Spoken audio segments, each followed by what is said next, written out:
Tree Seekers, to another episode of Fistory. Tonight, the Disputation of Paris, the trial of the Talmud. Oh, god damn it. And the window going on in the background.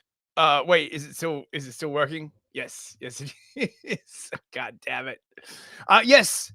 The sort of quite amazing story of when the Talmud was put on trial in wait, what bloody year was it? In 1240 AD in Paris. You can see this rather lovely picture. I'm not sure if this is actually a picture of the burning of the Talmud in Paris, but it was like the closest thing I could find. Um, we are live everywhere. Yeah, so just waiting for a few people to come in. If you want to donate to the channel or super chats or anything of that, it's all pinned in the top of the chat. Hello, everybody. This is a pretty crazy story. I've been doing a lot of research into the sort of medieval um, relationship between Jews and Christians, and it's really like an amazing story, right? There's all kinds of just really incredible stuff that went on during this period from like, the 1200s to like the 1500s, where the Christians and the Jews are just sort of in constant conflict. And there is what appears to be misunderstanding and malice on both sides. And the actual story is a lot more complicated than people such as the ADL would have you believe. So the version that we are told in the modern times is that the Christians were always bad, were always ignorant. Everything that happened to the Jews during this period in medieval Europe was completely uncalled for, and they never did anything wrong, and they were terribly treated, and no. But of course, the reality is much more sort of nuanced. There are many weird tales involving ritual sacrifice, murders, all this kind of like stuff. There is the sort of classic banned book. Where is it? Here we go. Blood Passover by Ariel Toaf. This is a very banned book. The ADL basically sort of wanted this quashed.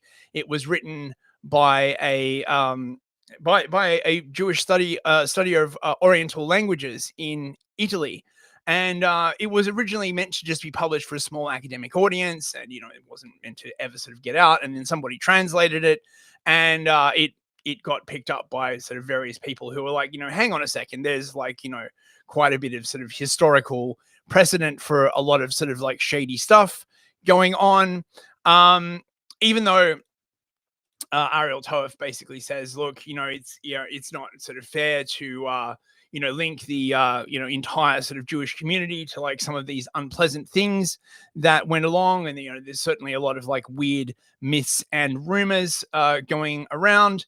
At the same time, from the point of view of the Jewish community, they were frequently lived in fear of the Christians. They were like sort of small minority groups who leveraged their tight-knit communities, ethno-nationalism, and well, not really sort of ethnic in-group preference, you might call it, and skills with trading and money to sort of leverage their position against the hostile Gentile Christian population that surrounded them.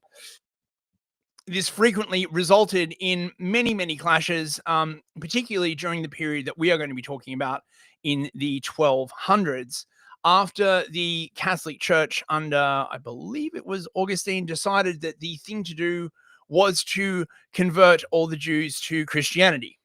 Sounds like a silly idea to me, honestly. This is how we get movements like the conversos later, and you just get like sort of a bunch of Jews being forcibly or converted to Christianity and just continuing to be Jews.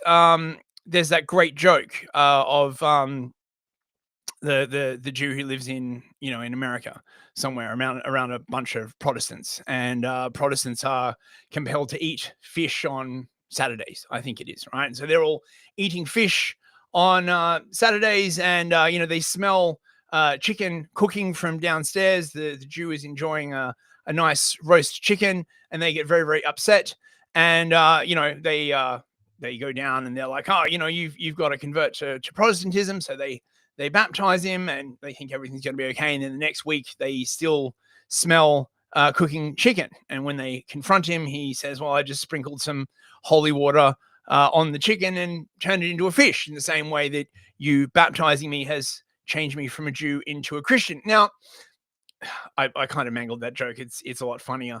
But it does sort of strike at this sort of like very, very inherent point about this process, that Christianity has never really been able to sort of get away from, because St. Paul was a Jewish tax collector, a rabbinical tax collector, and he converted to Christianity. Most notably, he had a vision on the road to Damascus, and he gave up persecuting Christians and became indeed sort of the founder of the early church. There's always been a strain in Christianity that has believed that you can convert all the Jews to Christianity. I think this is a fool's errand, and indeed many of the Jews also believe that this is a fool's errand.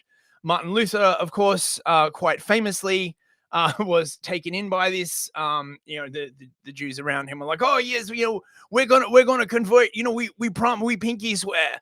And then, of course, by the end of his life, when he realized that they weren't going to convert, he got very, very angry and wrote that very infamous book on the Jews and their lies. He was very, very, very angry at the Jews for not converting. Well, who can blame them, right? Like, I mean, this is the thing that sort of gets me about these stories, right? Like, you really expect all the Jews are just going to convert to Christianity. You don't know enough history, in my opinion. I really think it's a fool's errand.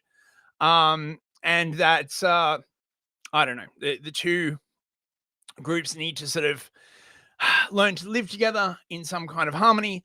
Of course, the big problem, the big question is who rules who, because you can't really have a situation unless both Jews and Christians are, say, being ruled by a third power like the Muslims, where one or the other group does not have rulership over the other. And if the Jews rule the Christians, there are frictions, or if the Christians rule the Jews, there's friction. If the Jews rule the Christians, which is sort of the situation that we are increasingly seeing at the moment, there is also friction, because in both of these situations, each side tries to demean and undermine the religious practices of the other. Although the Christians tend to go about it in a much more sort of direct and forceful manner, whereas when the Jews are sort of undermining Christianity, they tend to be a lot more sort of like sneaky and sort of like long term about it. Now, this event, the Disputation of Paris, will illustrate a very, very good example of what happened when the Christians tried to sort of basically suppress rabbinical Judaism, sort of by force. Like this was not a pogrom per se. Most of the pogroms that happened in Europe, particularly a bit later, were generally the result of ritualistic murders, or the accusation of ritualistic murder. This is the source of the sort of blood libel thing, the ADL loves to go on about. Some, Christian child will disappear or will be found with like strange wounds. And then, a Jew will be accused, and then, a bunch of Jews will get killed. Now, of course, you hear people at the ADL tell it, every single one of these occasions never, ever happened, ever. Right. And, there's absolutely no evidence for it ever happening, ever, ever, ever. It's just the stupid Christians and, and their stupid religion and no, and, anti-Semitism and all this kind of other stuff. But it's not really like that. There is, of course, the notable case of William of, oh my God, I can't remember, William of Norfolk, I think, which is documented extensively and does not really seem to be a result of anti-Semitism. It was a ritual killing. There have been various sort of explanations put across for like why this happened. There have been explanations related to the use of quack medical treatments that involved like the blood of children, very sort of adrenochrome adjacent, right? Like the whole adrenochrome thing in the modern world would sort of be like a version of this. It's crazy how these things just sort of pop up again and again and again. Now, obviously, if you're the ADL, you would say that this is because these same horrible anti-Semitic myths keep popping up again, and there's no truth to them, and no. But a more sort of considered view would think that these kinds of things pop up again and again because of some underlying belief. Ariel Toef, notably in his book, puts forward that it's not really fair to blame the entire Jewish community when one of them goes a bit Amstrad and like kicks off. But there are also tales of sort of what you would now think of as satanic cults existing within the sort of Jewish population that do, basically the kind of like satanic ritual abuse thing that, that we see in the modern world now. That, every year, or so the story goes, every year they draw lots and they pick a city, they go to that city, they buy up a Christian child, and, they harvest the blood for, black magic, or to cure themselves, or whatever. It's quite a fascinating story. I'll probably do an episode on it sort of directly. Again, it's not really, I don't really know what to make of a lot of this. Generally speaking, I think the truth is probably somewhere in the middle. And I think both sort of communities are getting sort of like, messed up by this. Christianity and Judaism have always had a very, very uneasy relationship, going back to sort of, Jesus Christ and his rebellion against the Pharisees, and then the destruction of the temple, and sort of the widespread exile of the Jewish people, where they sort of didn't have a home and were forced to settle mainly in Gentile cities throughout Europe. Anyway, let's get on to the Disputation of Paris. The Disputation of Paris. The Mishpat Paris. I don't know if I'm pronouncing that right. My Yiddish sucks. Also known as the Trial of the Talmud, Le Procès du Talmud, took place in 1240 at the court of King Louis IX in France. It followed the work of Nicholas Donin, a Jewish convert to Christianity, who translated the Talmud and pressed 35 charges against it to Pope Gregory IX by quoting a series of blasphemous passages about Jesus, Mary, and Christianity. 4 rabbis then defended the Talmud against Donin's accusations. Now, this was basically what you called a disputation. Now, disputations used to be quite a common thing, right? Before the internet, when there was some kind of sort of religious disharmony, they'd sort of gather together in the town square and have a disputation and have it out. Now, of course, the thing about these is that they're never sort of really fair, in the sense that because these are religious truth claims, these claims tend to be sort of backed by force. So to give you an example, in the Disputation of Paris, the rabbis that were defending the Talmud were not allowed to present any evidence that undermined the divinity of Jesus and Mary. So you can see it's a bit like one of those like trials where you get like some expert trying to talk about that event in World War II, and the judge says, oh well, you're not allowed to say this or this or this, and those are the things that sort of basically underlie the argument. The more things change, the more they basically stay the same. So this is from the Jewish Encyclopedia. It was only after Pope Innocent III had infused the spirit of the Inquisition into Christendom, and the Dominicans had begun their warfare against every dissenter, that the disputations became associated with relentless persecution of the Jewish faith, being turned into great spectacles by the presence of the dignitaries of church and state, mock controversial tournaments in which the Jews were bound to suffer defeat. They became a direct menace to the literature and the very lives of the Jews. In order to secure to the church the semblance of a victory, Jewish apostates lent themselves to the task of bringing malicious charges against their former co-religionists, supporting these by ferreting out every weak and ambiguous point in the Talmud or the Jewish liturgy that might be construed as a blasphemy or as defamation of Jesus and Christian dogma. I mean, yeah, but this is the Jewish Encyclopedia. So this is basically sort of like what happens every single time, to coin a phrase, right? The Christians will say, it says right here in your Talmud, something blasphemous. And the rabbis will be like, oh, well, actually, it's very, very complicated.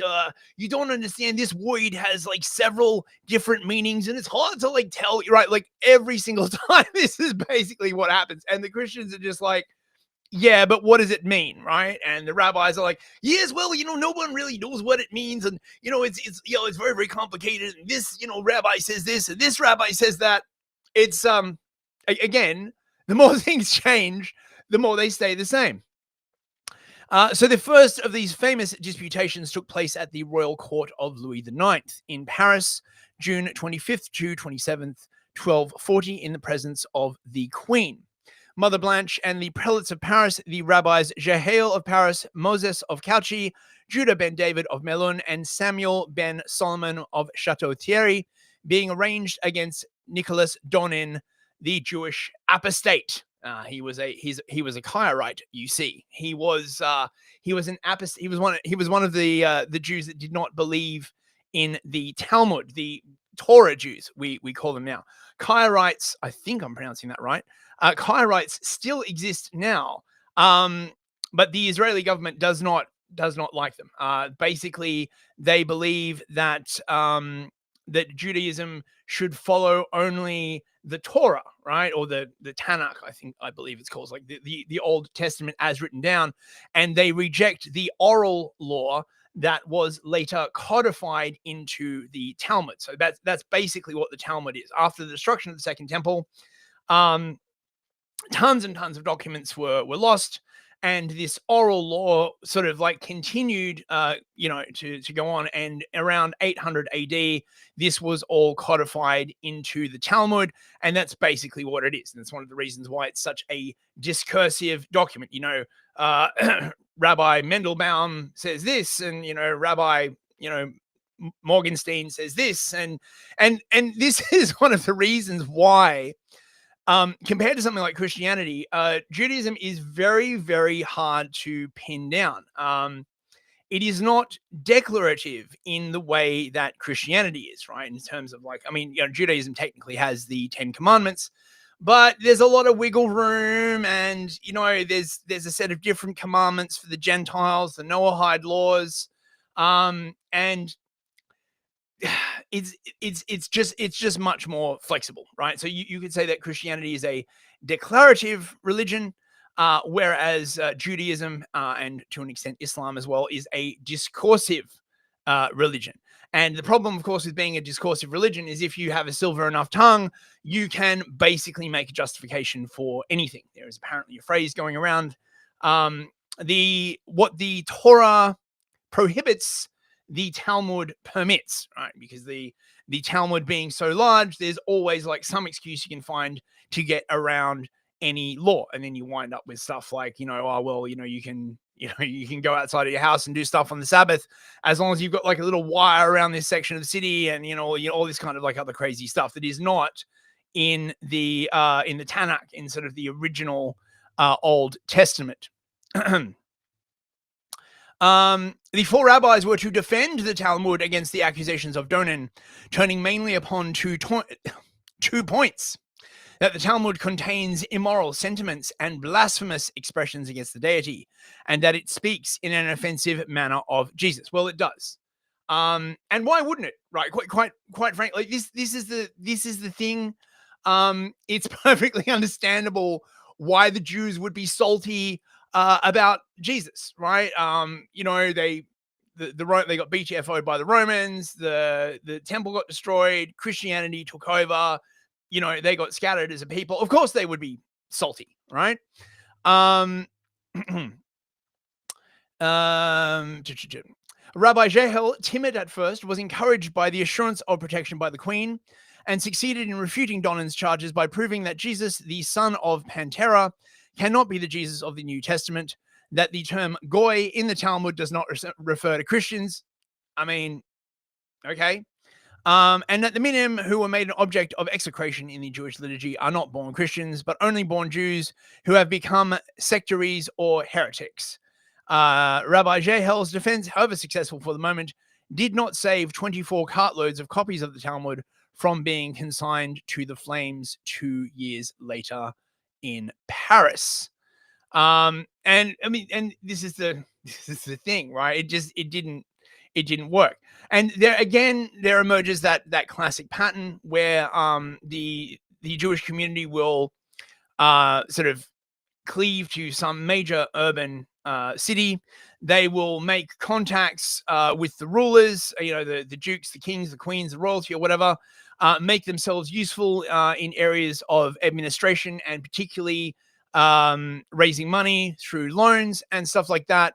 And then, it all goes a bit Amstrad, right? They will use this sort of access usually to bargain for special treatment for themselves, particularly the ability to practice usury, which, although illegal under Christianity, tends to sort of be seen as essential by the ruling elite in times of warfare. This is often how it kicks off, right? Yes, we don't believe in usury, sire. The country or nobility or people like across the river, they're preparing for war. Oh, well, we don't have money for war. Well, we need to tax the citizenry more. We've already taxed them all we can. Where are we going to get this extra money? Well, it turns out that Rabbi Mendelbaum may have a solution for that, right? But only if you make sure that you treat us nice. And now, again, right, this makes perfect sense from the point of view of the Jews, who are, numerically a very, very small group in a large sea of Christians. So they leverage this ability very, very well. I like to think I've, as much as a Gentile can, I guess, the Jews love to say, oh, the Gentiles can never understand us. I don't know. I feel like I've sort of, gotten an idea of what was going on there. So this all started with Nicholas Donin. Nicholas Donin of La Rochelle was a Jewish convert to Christianity in early 13th century Paris. Latin sources referred to him as Rupellus, referring to his native La Rochelle. In 1225, Donin was excommunicated from the ghetto of Paris by Rabbi Jehiel, who was one of the rabbis, by the way, that participated in the disputation. So it's entirely possible there was some personal animosity going on there, right? While the precise reason for his excommunication is not known, Jehiel himself, I think I'm pronouncing Jehiel? That's how I'm going to pronounce it. Jehiel himself claims that it was because Donin had become a Karaite, rejecting the authority of the Talmud along with the rabbinic tradition of biblical exegesis. Making stuff up, or sitting around doing a lot of talking and thinking and being like, what does the Bible actually really mean about that? And blah, blah, blah, blah, blah, right? It's what the Talmud is. After 10 years of living in excommunication, Donin was baptized into the Roman Catholic Church and joined the Franciscan order. Other sources, however, claim that he converted well before meeting Rabbi Jehiel of Paris. So then, just to talk about the Karaites. Is a Jewish sect characterized by the recognition of the written Tanakh alone as its supreme authority in halakha, religious law and theology, the rejection of rabbinic authority or traditions. I'm not sure I like that. Karaites believe that all of the divine commandments which were handed down to Moses by God were recorded in the written Torah without any additional oral Torah or explanation. So no believing in the Talmud. You can see why there would be some friction there. I believe they call themselves the Torah Jews now. There's some of them in America. I have seen them like protesting and stuff. Unlike mainstream rabbinic Judaism, which regards the oral Torah codified in the Talmud and subsequent works as authoritative interpretations of the Torah, indeed, some believe that the Torah actually is more important than the Tanakh. I don't know. Being a Gentile, I can't really judge, but right. Karaite Jews do not treat the written collections of the oral tradition in the Midrash or the Talmud as binding. Karaite interpretation of the Torah strives to adhere to the plain or most obvious meaning of the text. This is not necessarily the literal meaning of the text. Instead, it is the meaning of the text that would have been naturally understood by the ancient Hebrews when the books of the Torah were first written, without the use of the oral Torah. By contrast, rabbinic Judaism relies on the legal rulings of the Sanhedrin as they are codified in the Midrash, Talmud, and other sources to indicate the authentic meaning of the Torah. See, told you, right? So to the rabbinical Jews, it is the Talmud that takes precedence over the Tanakh. Karaism holds every interpretation of the Torah to the same scrutiny, regardless of its source, and teaches that it is the personal responsibility of every individual Jew to study the Torah and ultimately decide personally its correct meaning. Now, see, this is sussy as well. This is sort of like a kind of Protestant Jewry, if you like, a sort of sola scriptura idea of Judaism, which is divorced from sort of rabbinical judgments. The Sanhedrin, by the way, is the Jewish religious court. Karaites may consider arguments made in the Talmud and other works, but without exalting them above other viewpoints. So yes, they go back like quite a way. At one time, Karaites made up about 10% of the Jewish population. However, as of 2013, an estimated 30,000 to 50,000 Karaites reside in Israel. And apparently, if you're a Karaite, you cannot make the right of return. So if you're a Karaite, they won't let you come to Israel because you're basically a heretic, an apostate, right? With smaller communities in Turkey, Europe, and the United States. A 2007 report estimated that of 30,000 worldwide, more than 20,000 descend from those who made Aliyah from Egypt and Iraq to Israel. The largest Karaite community today resides in the Israeli city of Ashdod. Right, so I was sharing the wrong tab. I hate it when I do that. I hate it when I do that. Right. So this goes into Nicholas Donin, right? Jewish convert to Christianity, lived in Paris for the first half of the 13th century, having expressed his doubts as to the value of the oral tradition, the Talmud. He was in 1255 excommunicated by Rabbi Jehiel in the presence of the whole congregation and with usual ceremonies.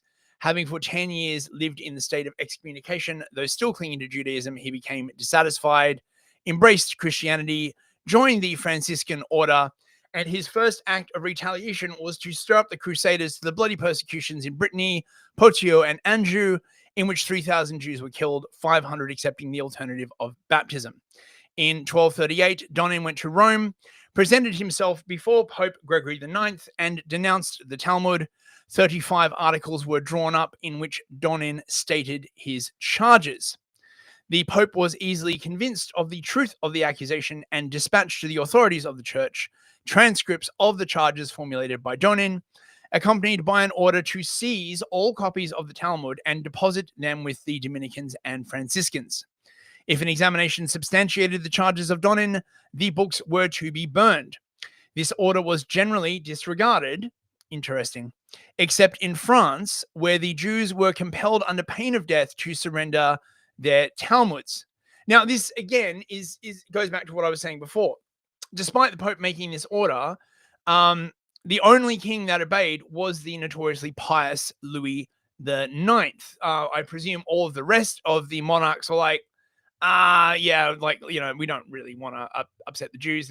They're so useful, and great if we need to like get loans, and they mostly sort of keep themselves to themselves, and no.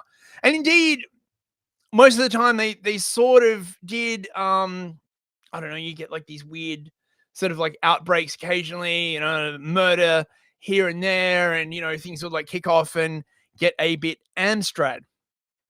Louis IX ordered 4 of the most distinguished rabbis to answer Donin in a public disputation.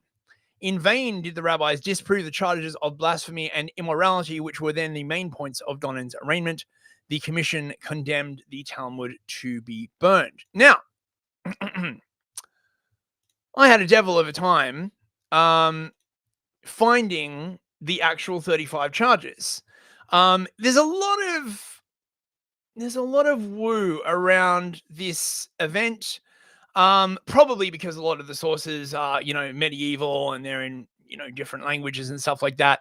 Not to mention, I imagine the sort of, how can I put this, sensitive nature of this entire endeavor. But I did manage to, Grok managed to find a version of it for me. So these are the 35 accusations. Are you ready? Wait, just who have we got in the chat? Gab Free McGee, I think you're new. Ardent Party, Seti Sapiente, Sunny Jim. Oh, great to see you guys. Phoenician, Artie, good to see you. Lucifer Lucero, Drenth. Oh, good to see you all, guys. Join Time Traveler. We do have, and Top Rob, we do actually have viewers. That's nice. White's Torch, Total Blackout Painting. Good to see you guys. Highland Fool, how you doing, man? I hope you're feeling better. Teabagging Therapist. And on Rumble, Naridi. Hey, Naridi, how you doing? Okay, so, and super chats, all that stuff. If you want to, did we actually get any? I should probably check. No, we're good. Okay. So the 35 accusations leveled against the Talmud by Nicholas Donin. By the way, just an aside, this was a pattern that was going on like for a while. There was I think it was a bit later. There was a guy called Elias Pfefferkorn, who was also a Jew that converted. I think this was around the time of Luther, and this whole thing basically sort of like kicked off again. This is a recurring theme over the sort of 3 or 4 centuries, like around this period. So, number 1. The Jews claim that the Lord gave the law, which is called the Talmud. Well, this is, I don't know honestly how they square this. To be perfectly honest, I'd probably have to ask a rabbi. My understanding is that only the Tanakh, right, the 10 Commandments, the sort of original thing was given to Moses on the mountain. I guess you could say that they regard parts of the Talmud as divinely inspired. There's certainly parts of the Christian church that are like that, right? So the liturgy, for example, is not in the Bible. It is regarded as divinely inspired. But yeah, I'm not sure. 2, they say it was handed down by the word of the Lord and implanted in their minds. They lie. I don't really know. I'm not really sure like what that means. They lie. It's implanted in their minds.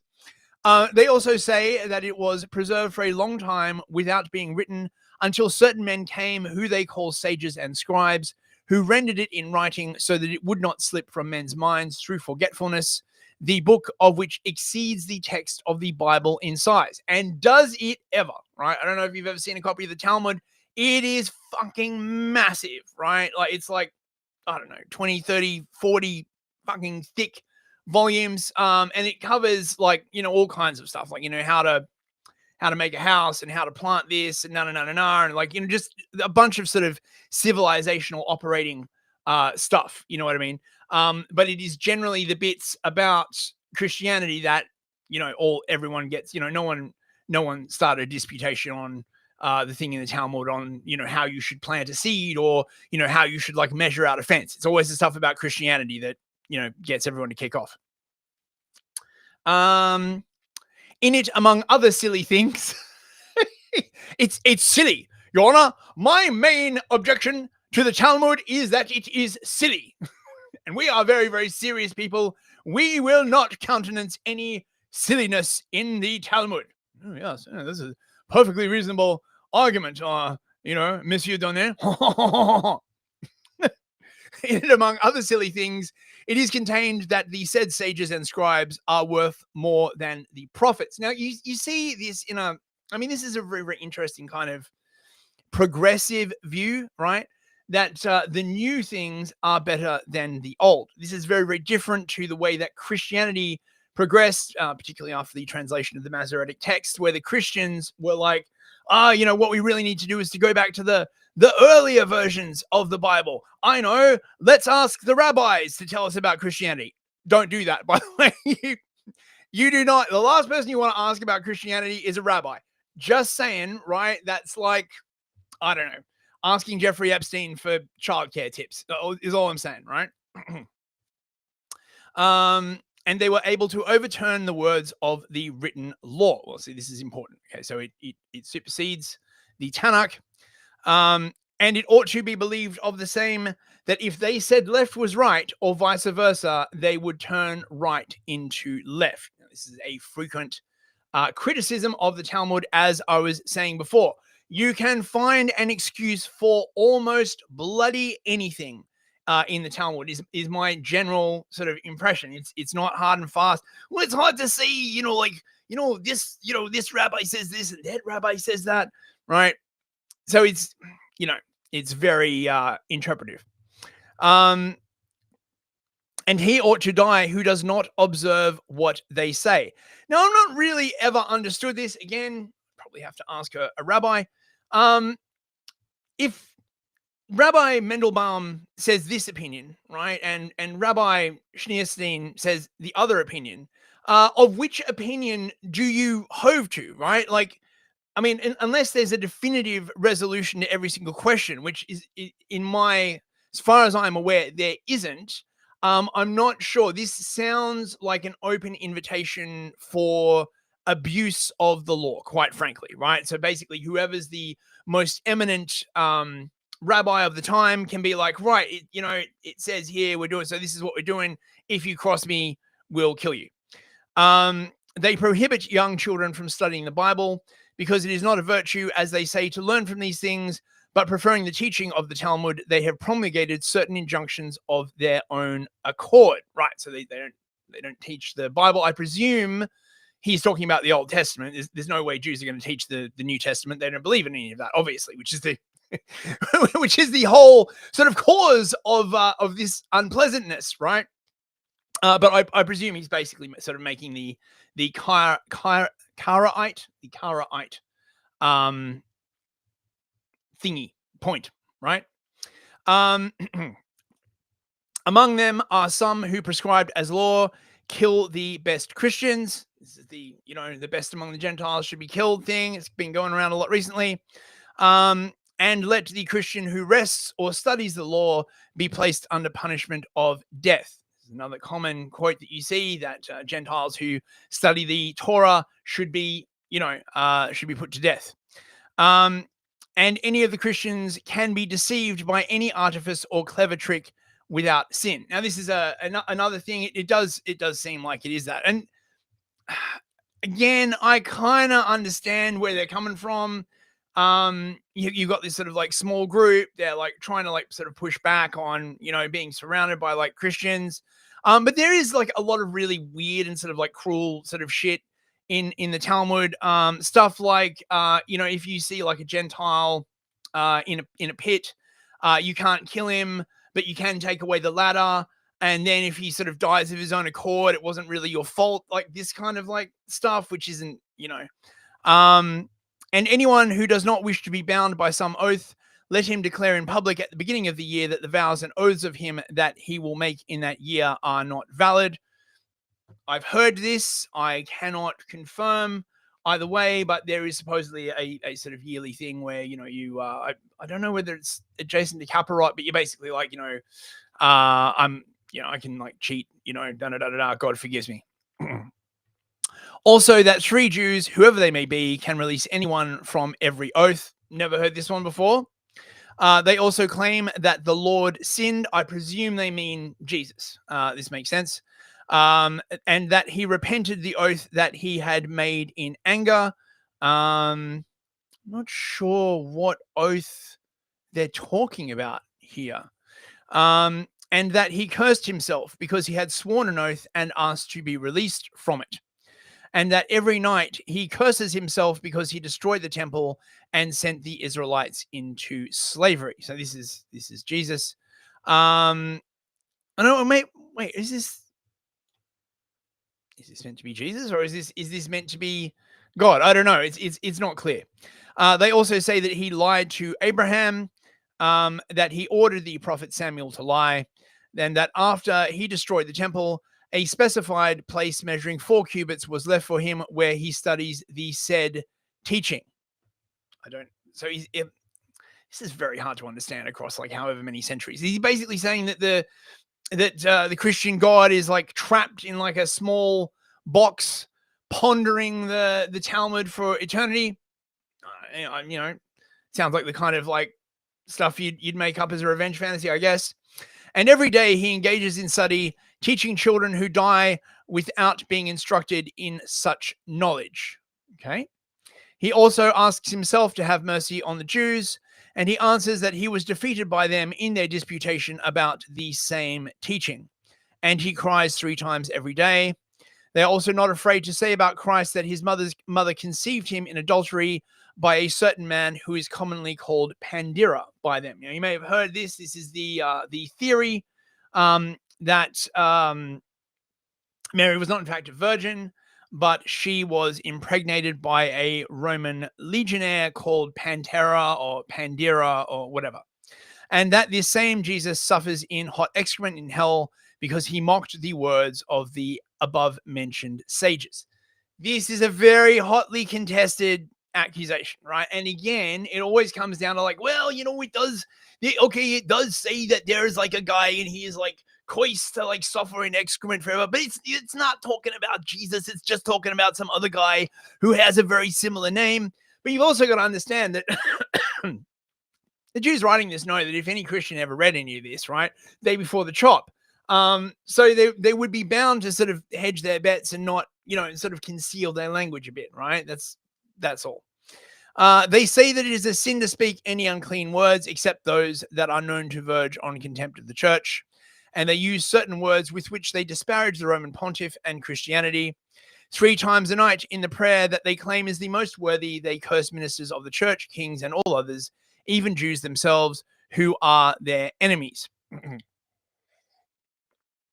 It is also contained in the said teaching that Jews do not suffer the punishment of hell for more than 12 months, and the punishment of Gehenna cannot harm them any longer than that. Now, this, I believe, is actually true. There is the Jewish conception of hell is like a very short period, sort of like purgatory, which was a later invention of the Christians, where you go to be sort of purified for like about a year or stuff, and then you get let into paradise, the Olam Haba, the world to come, which, depending on the strain of Judaism, is either like a heaven or something that they're trying to bring about on earth, if you're, the Chabad Lubavitches.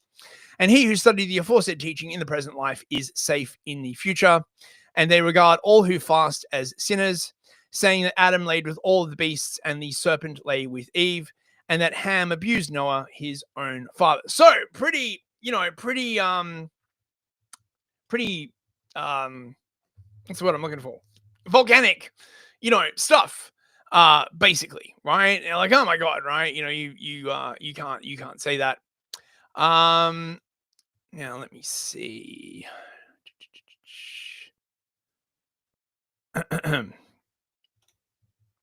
So the terms of the disputation demanded that the 4 rabbis defend the Talmud against Donin's accusations that it contains blasphemies against the Christian religion. I mean, it does, right? I mean, you know, attacks on Christians themselves, blasphemies against God, and obscene folklore. The attacks on Christianity were from passages referring to Jesus and Mary. There is a passage, for example, of someone named Yeshu, who is sent to hell to be boiled in excrement for eternity. Rabbi Yehel maintained that the Jesus in the Talmud being referred to wasn't the Christian Jesus, stating that, quote, not every Louis born in France is a king. It's another Jesus. Okay, I mean, okay, you see how this goes. The Talmud was attacked for folklore in bad taste or considered obscene, such as a story that Adam copulated with all the animals before God created Eve, or a story that Noah was castrated by his son Ham. I believe the story about Adam copulating with all the animals is actually from the Epic of Gilgamesh, or so is like a Babylonian kind of like thing. Donin's slander of the Talmud as justifying or requiring ritual murder, according to Israel Yuval, was based on quotes and interpretations of specific Talmud passages. See, again, so I mean, my big question on this is if other people can interpret it this way, why can't Jews interpret it this way? Right? Like, Donin cited a Talmudic expression from Shimon Bar Yochai, who lived in caves fleeing the Romans during the Bar Kokhba revolt. The best of the Gentiles shall thou kill, which refers to the fact that even the best of the Gentiles joined the Pharaoh's troops during the Exodus, so it is forbidden to pity them. The context is foreign soldiers in times of war or the Messianic age, not a general allowance to kill Gentiles. Some Messianic Jews in France believed that the redemption would occur in 1240, the year of the trial, so Donin tied it to a motive of Messianic fervor and argued that therefore Jews would literally murder Gentiles according to his interpretation of the Talmud. Rabbi Yehiel pointed out that this statement referred to pagan Romans, not Christians, and that Talmudic laws against idolaters, such as a prohibition of trade, were not observed regarding Christians. He noted this statement referred to wartime and reminded the trial of the Ten Commandments prohibition against killing. I mean, so this is the thing, right? If you look at the Noahide laws for the Gentiles, right? Like, there's a prohibition against murder. Yes, but what does murder really mean, right? Like, if you go to war, is it murder, right? If the government carries out capital punishment, is it murder, right? Like, this is the problem with these sort of very simply stated things. They leave a lot of room for interpretation, and the Noahide laws are specifically meant to be interpreted by the Sanhedrin. Okay, so the Sanhedrin will decide whether a particular Gentile has broken a particular law. I'd also like to point out that this messianic tendency in the Jews was increasingly prevalent in sort of the 3 centuries afterward, sort of culminating in what happened with Zabbatai Zevi around 1666. Was that the year it was supposed to happen, or was that Leo Frank? Anyway, like, basically this idea, right? This was after the Spanish expulsion. The Messiah is going to come back, and this sort of like mass psychosis that again, not only happened to the Jews, the Christians have had it as well. But it can be very, very dangerous when this kind of stuff gets going. Rabbi Yehal pointed out that the Talmud used hyperbole, so could not be taken so literally. Probably a fair point. 20th century Jewish scholar Chaim Maccabee alleges that the purpose of the Paris Disputation was to rid the Jews of their belief in the Talmud in order that they might return to Old Testament Abrahamism and eventually embrace Christianity. This is probably true.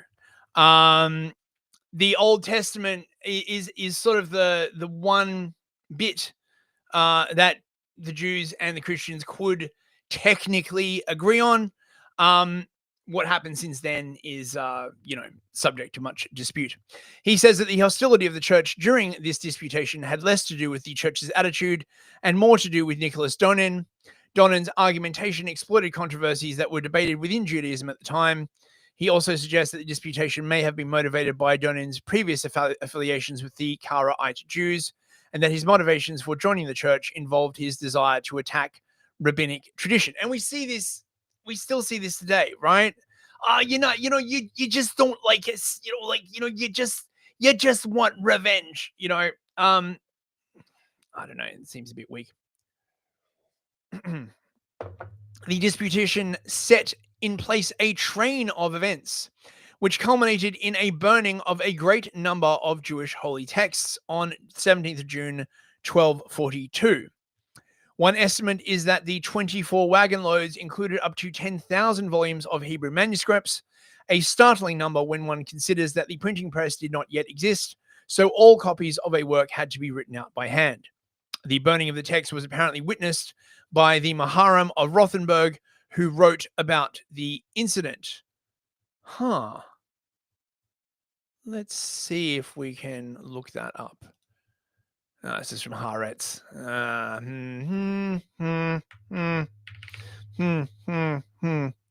Let's see. Oh, come on. Come on, give me the archive.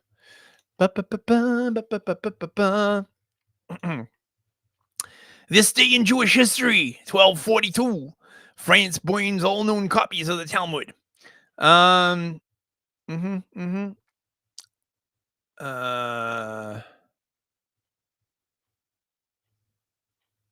This seems like much less.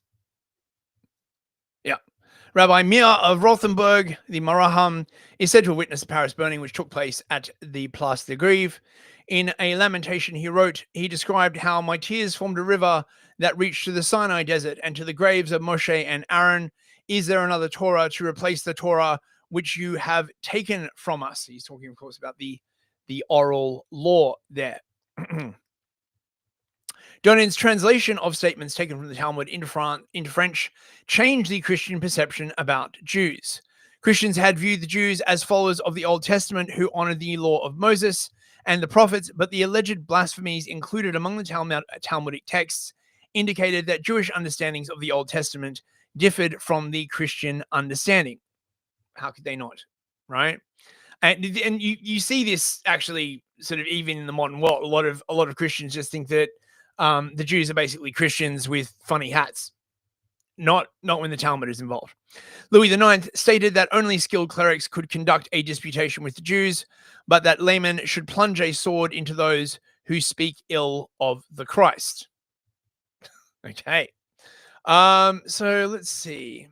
Once we got about 5 minutes left. It looks like I was worried I wouldn't have enough copy, but it turns out I did.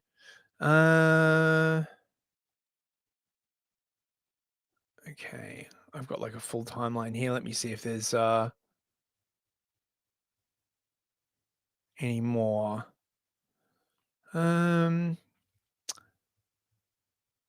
Yes, so right.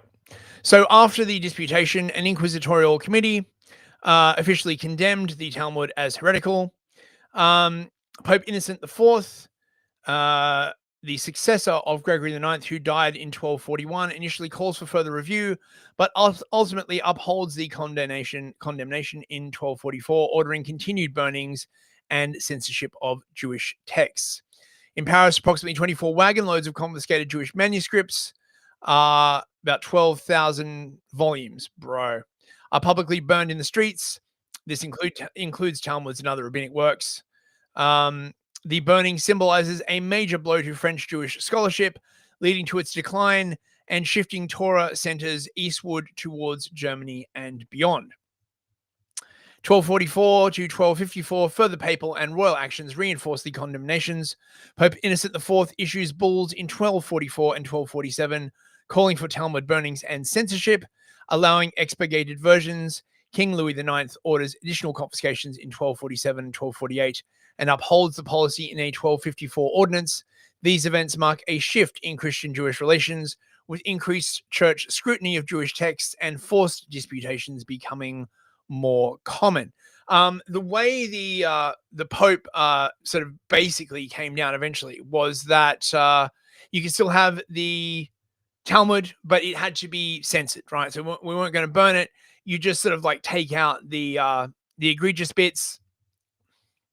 I mean, I don't think it's going to help, man. Like personally, we got a super chat from MK. You super chat of the night. Thanks very much, mate. I just do it for the sheer amount of money, bro. 420. Cheers. Thank you, MK. I really appreciate that. Super chats seem to have dropped off since I started doing the news. So yes, so that's basically it.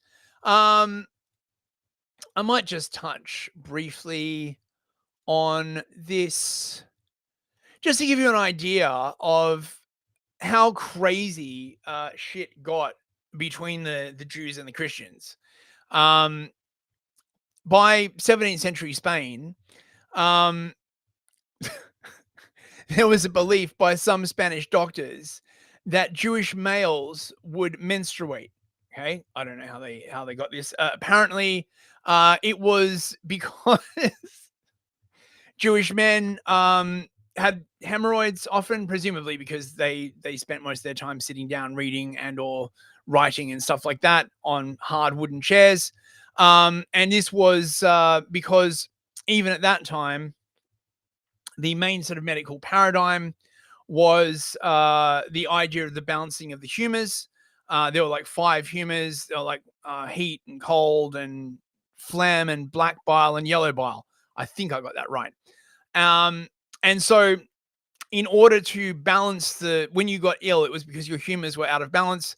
This was one of the reasons why they did like bloodletting, mainly on men, because women menstruated. And so they ridded themselves of the blood sort of like naturally. And so they basically believed that because the Jews had tainted blood, the Jewish men menstruated in a constant attempt to expel this tainted blood. This is a real thing. In 17th century Spain, in addition to being accused of spreading the plague, Jewish males were commonly assumed to menstruate. The Jewish body supposedly leaked impure blood. Certain important Spanish doctors, the king's own physicians, demonstrated menstruation to be symptomatic in Jewish males. These physicians and other sources from the time typically combine the accusation of menstruation with that of hemorrhoids, classifying a blood flow from the anatomically ambiguous lower strata of the male body as a Jewish disease. While this was not a new accusation, in 17th century Spain, it was combined for the first time with legal language that sought to create a notion of impure blood as referring to one's family or caste. So yeah, so just like shit's crazy, man, right? Like studying medieval history when it comes to relations between the Christians and the Jews is mental. Like it's just mental from both sides. Both sides believe really crazy things about the other. And again, as I was saying, like I kind of see where some people are coming from, saying it's important that we don't get sort of these outbreaks of superstition again and stuff like that. But it also ignores that not all of this stuff was superstition. There were actual real events that led to some of these beliefs, like the child murders and stuff. So it's a complex tapestry of weirdness, is all I'm going to say. Anyway, I hope you enjoyed that, everyone. Thank you, MK, for the super chat. I hope everyone had like a jolly Christmas and a happy New Year. I will be back on next Monday. I might have to move the show to Tuesday, actually, because the way it's working, I'm not really having as much time to research as I would like on a Monday. But for the moment, same Monday slot, same Monday channel. Thank you so much for coming on YouTube. Sunny Jim, Ardent Party, 007. Good to see you, mate. Total Blackout Painting, Edie Wolf, Ardent Party, Phoenician, Sede Sapiente, Quizats, Chatterack. Good to see you, man. Victorian Time Traveler, Top Rob. Oh, we got quite a few people in the chat. Lovely to see you all, guys. Lovely to see you. Mio Tuyori. I think you're new. Nice to have you along. And on Rumble, we had Total Blackout Painting and Ardent Party White Torch. And on Odyssey, we just had MK and Nariti. Thanks for coming, guys. Hope you have a great evening. I'll be on Discord and Dragons tonight with Ardent Party. come along. Otherwise, I will see you next week.